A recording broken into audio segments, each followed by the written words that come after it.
بسم اللہ الرحمن الرحیم۔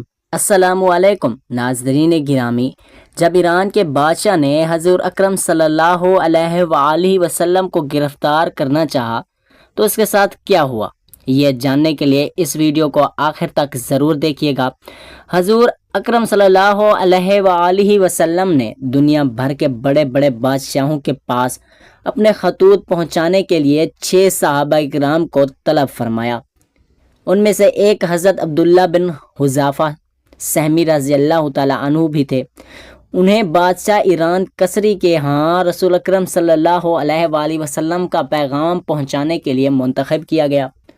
حضرت عبداللہ بن حذیفہ رضی اللہ تعالیٰ عنہ نے اپنی اونٹنی کو سواری کے لیے تیار کیا، بیوی بچوں سے رخصت ہوئے اور اکیلے ہی اپنی منزل مقصود کی طرف چل پڑے۔ وہ راستے کے نشیب و فراز کو طے کرتے اور سفر کی تکلیفوں کو برداشت کرتے ہوئے ایران پہنچے تو درباریوں سے کسریٰ کے ساتھ ملاقات کی خواہش کا اظہار کیا اور ان کو اس خط سے بھی آگاہ کر دیا جس کو بادشاہ کے لیے لے کر آئے تھے۔ کسریٰ کو اس کی خبر ہوئی، اس نے اپنے دربار کو خود اچھی طرح سجانے کا حکم دیا اور اپنے تمام بڑے بڑے افسروں کو دربار میں حاضری کی ہدایت کی۔ ساری تیاریاں مکمل ہو گئیں تو اس نے حضرت عبداللہ بن حذافہ رضی اللہ تعالی عنہ کو دربار میں طلب کیا۔ اس وقت ان کے جسم پر ہلکا سا کمبل اور معمولی سی عبا تھی اور ان کے حلیے سے دیہاتی عربوں کی سادگی کا اظہار ہو رہا تھا، لیکن ان کا سر بہت بڑا اور قد کافی لمبا تھا۔ ان کے سینے میں عظمت اسلام، دل میں عزت اسلام کی آتش جوالہ شعلہ زن تھی۔ کسریٰ نے ان کو اپنی طرف بڑھتے دیکھا تو درباری کو اشارہ کیا کہ وہ خط ان کے ہاتھ سے لے لے، مگر حضرت عبداللہ رضی اللہ تعالی عنہ نے کہا کہ نہیں، رسول اکرم صلی اللہ علیہ وآلہ وسلم کا حکم ہے کہ میں یہ خط اپنے ہاتھ سے آپ کے حوالے کروں اور میں رسول اللہ صلی اللہ علیہ وآلہ وسلم کے حکم کی خلاف ورزی نہیں کر سکتا۔ کسریٰ نے درباریوں سے کہا کہ چھوڑ دو، اس کو میرے پاس آنے دو۔ حضرت عبداللہ رضی اللہ تعالی عنہ نے کسریٰ کے قریب جا کر خط اس کو دے دیا۔ اس نے اپنے قریب سیکرٹری کو بلایا اور اسے اپنے سامنے خط کھولنے اور اس کو پڑھنے کا حکم دیا۔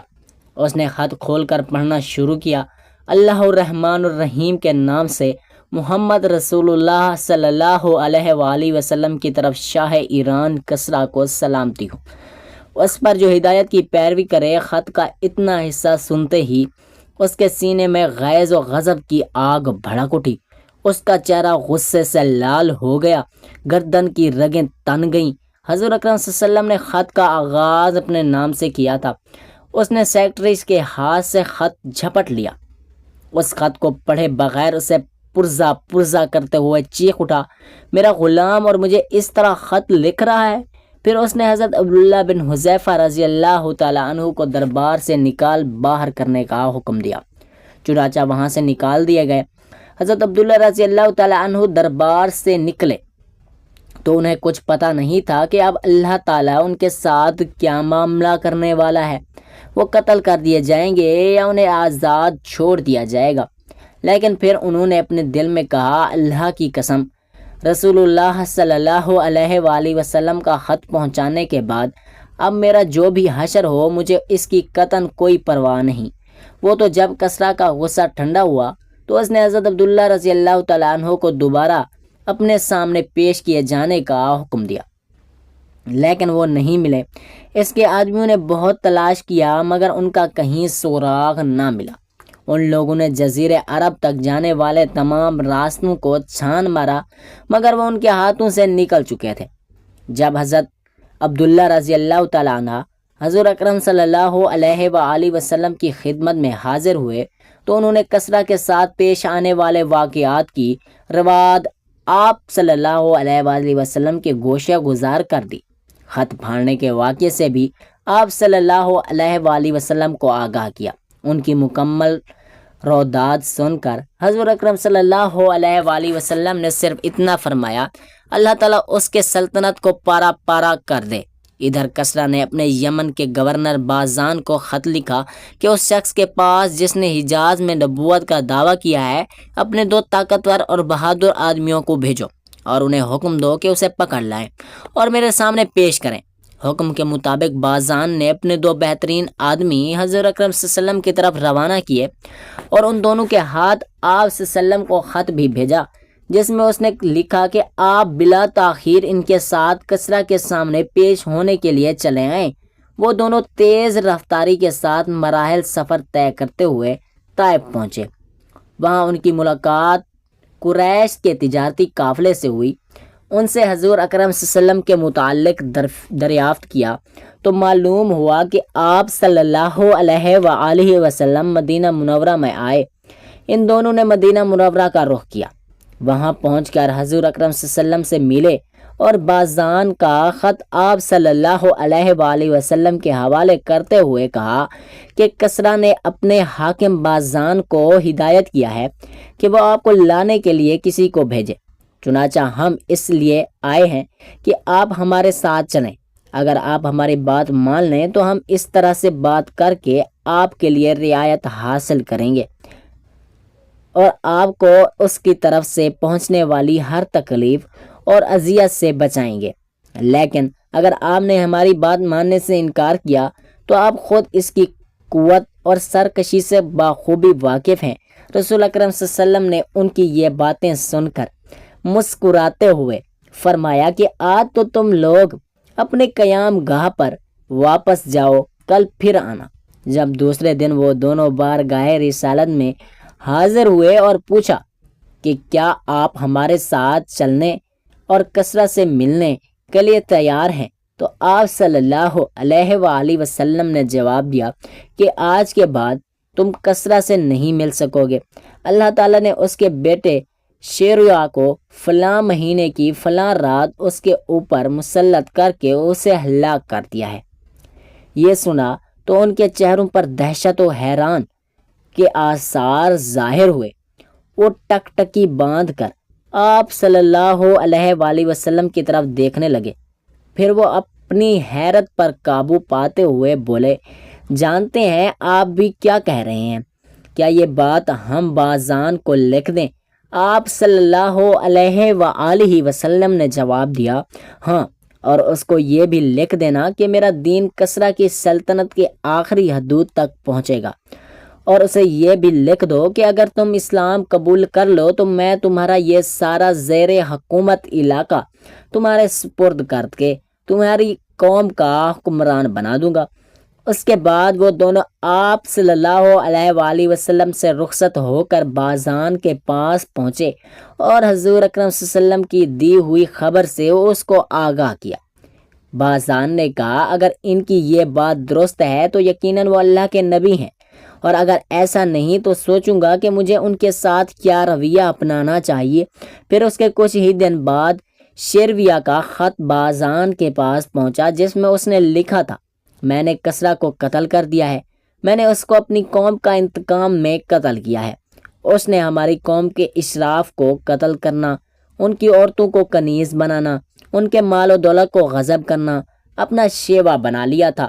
جب یہ میرا خط تمہارے پاس پہنچے تو اپنے پاس موجود تمام لوگوں سے میری تابع داری فرما برداری کا عہد لے لو۔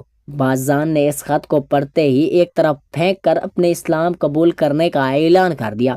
اس کے ساتھ ہی یمن میں رہنے والے سارے ایرانیوں نے اسلام قبول کر لیا۔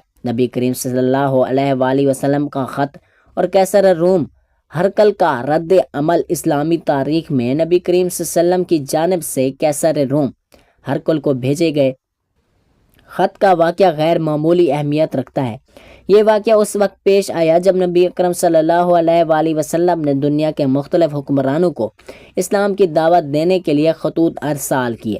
ان خطوط کا مقصد صرف مذہبی دعوت نہیں تھا بلکہ عالمی سطح پر اسلامی پیغام کو عام کرنا تھا۔ یہ واقعہ 6 ہجری میں صلح حدیبیہ کے بعد پیش آیا، جب مکہ کے قریش اور مسلمانوں کے درمیان امن قائم ہوا تو نبی اکرم صلی اللہ علیہ وآلہ وسلم نے اپنے صحابہ کو مختلف بادشاہوں اور حکمرانوں کے درباروں میں بھیجا تاکہ انہیں اسلام کی دعوت دی جا سکے۔ انہی خطوط میں سے ایک قیصر روم ہرقل کے نام بھی تھا۔ نبی اکرم صلی اللہ علیہ وسلم کا یہ خط حضرت داہیہ کلبی رضی اللہ تعالی عنہ کے ذریعے ہرقل تک پہنچا گیا۔ خط کا متن کچھ یوں تھا، بسم اللہ الرحمن الرحیم، محمد الرسول اللہ کی طرف سے ہر کل روم کے عزیز بادشاہ کے نام سلامتی ہو، اس پر جو ہدایت کی پیروی کرے۔ میں تمہیں اسلام قبول کرنے کی دعوت دیتا ہوں۔ اسلام قبول کر لو، تم سلامت رہو گے، اللہ تمہیں دوہرا اجر دے گا، لیکن اگر تم نے انکار کیا تو تمہاری رعایا کا گناہ بھی تم پر ہوگا۔ جب ہرقل کو نبی کریم صلی اللہ علیہ وآلہ وسلم کا خط ملا تو وہ اس وقت بیت المقدس میں تھا۔ اس نے فوراً خط کا متن پڑھا اور غور و فکر کیا۔ ہرقل علم و نجوم اور دیگر نشانیوں کے علم میں ماہر تھا۔ اس نے پہلے سے کچھ ایسے اشارے دیکھے تھے جو ایک نئے نبی کی آمد کی خبر دے رہے تھے۔ ہرقل نے اس وقت کے عرب تجارتی قافلے کے سربراہ ابو سفیان اور اس کے ساتھیوں کو دربار میں بلایا، جو اتفاق سے اس وقت شام میں موجود تھے۔ ہرقل نے ابو سفیان سے نبی کریم صلی اللہ علیہ وسلم کے بارے میں تفصیل سے سوال کیے۔ اس نے پوچھا، اس شخص کا نسب کیا ہے؟ کیا اس سے پہلے کسی نے نبوت کا دعویٰ کیا؟ اس کے پیروکار زیادہ تر کس طبقے کے لوگ ہیں؟ کیا وہ کبھی جھوٹ بولتا ہے؟ کیا اس کا پیروکار اسلام لانے کے بعد مرتد ہوتا ہے؟ کیا اس کی حکومت بڑھ رہی ہے؟ ابو سفیان نے ان سوالات کے جواب دیے اور کہا کہ محمد مصطفیٰ صلی اللہ علیہ وآلہ وسلم ایک سچے اور دیانتدار انسان ہیں۔ ان کا نسب معزز ہے۔ ان کے پیروکار زیادہ تر غریب اور کمزور لوگ ہیں۔ ہرقل نے یہ سن کر کہا کہ اگر یہ سب سچ ہے تو وہ یقیناً سچے نبی ہیں۔ ہرقل نے نبی کریم صلی اللہ علیہ وآلہ وسلم کی سچائی کو قبول کر لیا، لیکن اس نے اسلام قبول نہیں کیا۔ اس نے درباریوں کے سامنے اعلان کرنے کی کوشش کی، لیکن جب اس نے محسوس کیا کہ اس کی رعایا اور امراء اس فیصلے کے مخالف ہیں تو اس نے خاموشی اختیار کر لی۔ اسے ڈر تھا اگر وہ اسلام قبول کرے گا تو اس کی سلطنت خطرے میں پڑ جائے گی۔ ہرقل کا رد عمل اس بات کا عکاس تھا کہ وہ سچائی کو پہچان چکا تھا، لیکن دنیاوی طاقت کے خوف نے اسے اسلام قبول کرنے سے روک دیا۔ تاہم اس کے یہ الفاظ تاریخ میں محفوظ ہو گئے، اگر محمد مصطفیٰ صلی اللہ علیہ وآلہ وسلم واقعی نبی ہیں تو وہ ایک دن میری سلطنت پر بھی قابض ہو جائیں گے۔ نبی کریم صلی اللہ علیہ وآلہ وسلم کا خط قیصر روم تک پہنچا۔ اس نے اسلام کی صداقت کو تسلیم کیا، مگر اقتدار اور درباری دباؤ کے باعث ایمان نہیں لایا۔ یہ واقعہ اس بات کی دلیل ہے کہ اللہ کا پیغام ہر بڑے اور چھوٹے حکمران تک پہنچا، اور اسلام کا پیغام تمام دنیا کے لیے تھا۔ اسلام کی دعوت کے ابتدائی دور میں نبی کریم صلی اللہ علیہ وآلہ وسلم نے مختلف حکمرانوں کو خطوط ارسال کیے تاکہ انہیں اسلام کی طرف بلایا جا سکے۔ انہی میں سے ایک خط حبشہ موجود کے بادشاہ نجاشی کو بھی بھیجا گیا۔ نجاشی ایک انصاف پسند اور نیک دل حکمران تھے جنہوں نے مسلمانوں کو پناہ دی تھی جب مکہ میں ان پر مظالم ڈھائے جا رہے تھے۔ جب مکہ میں مسلمانوں پر کفار قریش کے ظلم و ستم میں شدت آئی، نبی کریم صلی اللہ علیہ وسلم نے اپنے ساتھیوں کو ہجرت حبشہ کا مشورہ دیا۔ حبشہ کو اس لیے منتخب کیا گیا کیونکہ وہاں کا بادشاہ نجاشی ایک عادل حکمران تھا اور وہاں مسلمانوں کو امن و سکون مل سکتا تھا۔ چنانچہ کچھ مسلمانوں نے حبشہ ہجرت کی اور نجاشی کے دربار میں پناہ حاصل کی۔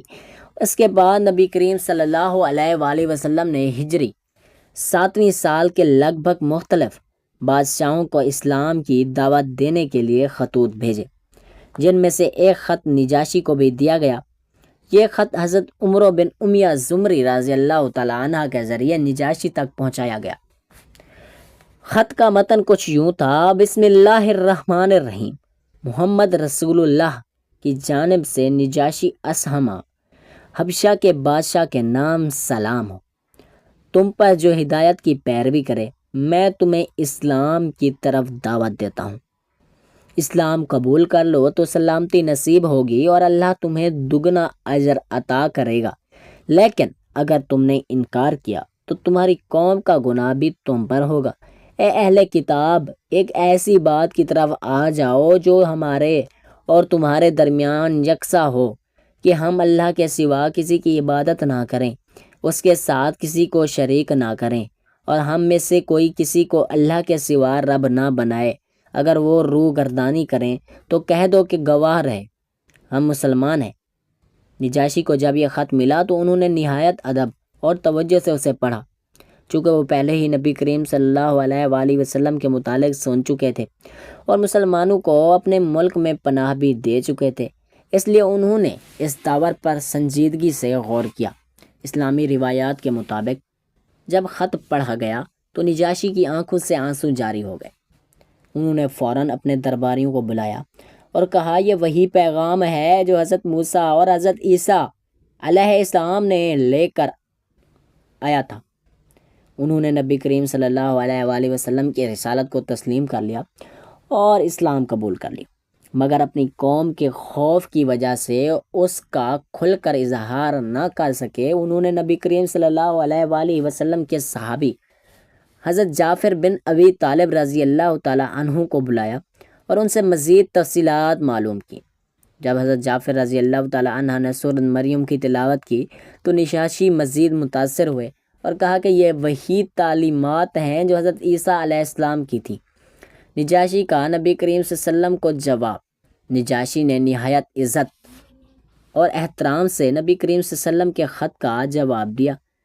ان کے جوابی خط کا مفہوم کچھ یوں تھا: محمد مصطفیٰ صلی اللہ علیہ وآلہ وسلم کی خدمت میں نے آپ کا خط پڑھا اور میں نے گواہی دی کہ آپ کے اللہ کے سچے رسول ہیں۔ میں نے آپ کی تعلیمات کو سمجھا اور میں حضرت عیسیٰ علیہ السلام کے بارے میں وہی عقیدہ رکھتا ہوں جو آپ نے بیان کیا ہے۔ میں نے اسلام قبول کر لیا اور آپ کی نبوت پر ایمان لے آیا۔ اگر ضرورت ہوتی تو میں آپ کی خدمت میں حاضر ہوتا، لیکن میرے ملک کے حالات کی وجہ سے میں یہ نہیں کر سکتا۔ میں آپ کے بھیجے گئے قاصد کے ساتھ کچھ طائف بھیج رہا ہوں۔ اللہ آپ کی حفاظت فرمائے اور آپ کو کامیاب کرے۔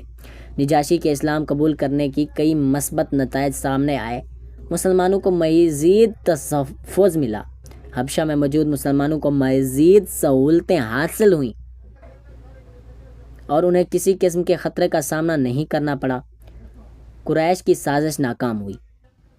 قریش کے سرداروں نے نجاشی کو مسلمانوں کے خلاف بھڑکانے کی کوشش کی، مگر وہ ناکام رہے۔ اسلام کی دعوت پھیلنے لگی۔ نجاشی اسلام قبول کرنے سے دیگر لوگوں پر بھی بڑا اثر پڑا۔ حبشہ میں اسلام کی دعوت کا آغاز ہوا۔ دوستانہ تعلقات قائم ہوئے۔ حبشہ اور مسلمانوں کے درمیان ایک دوستانہ اور پرامن تعلق قائم ہوا جو نبی کریم صلی اللہ علیہ وآلہ وسلم کی زندگی کے بعد بھی برقرار رہا۔ نجاشی کا انتقال اور نبی کریم صلی اللہ علیہ وآلہ وسلم کا غائبانہ نماز جنازہ۔ نجاشی کی وفات 9 ہجری میں ہوئی۔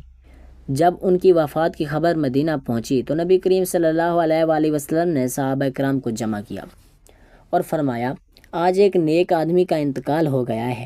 پھر نبی کریم صلی اللہ علیہ وآلہ وسلم نے ان کی غائبانہ نماز جنازہ ادا کی، جو تاریخ اسلام میں ایک منفرد واقعہ ہے۔ حبشہ کے بادشاہ نجاشی کو نبی کریم صلی اللہ علیہ وسلم کا خط ایک تاریخی واقعہ جو اس بات کی علامت ہے کہ اسلام کا پیغام پوری دنیا کے لیے تھا۔ نجاشی کی طرف سے اس خط کا مثبت جواب، ان کا اسلام قبول کرنا، اس بات کا ثبوت ہے کہ سچائی جہاں بھی پہنچے دلوں کو بدل دیتی ہے۔ یہ واقعہ ہمیں اخلاص، صبر اور سچائی پر قائم رہنے کا درس دیتا ہے اور یہ بھی دکھاتا ہے کہ اللہ اپنے مخلص بندوں کی مدد کرتا ہے، چاہے حالات کیسے بھی ہوں۔ ناظرین،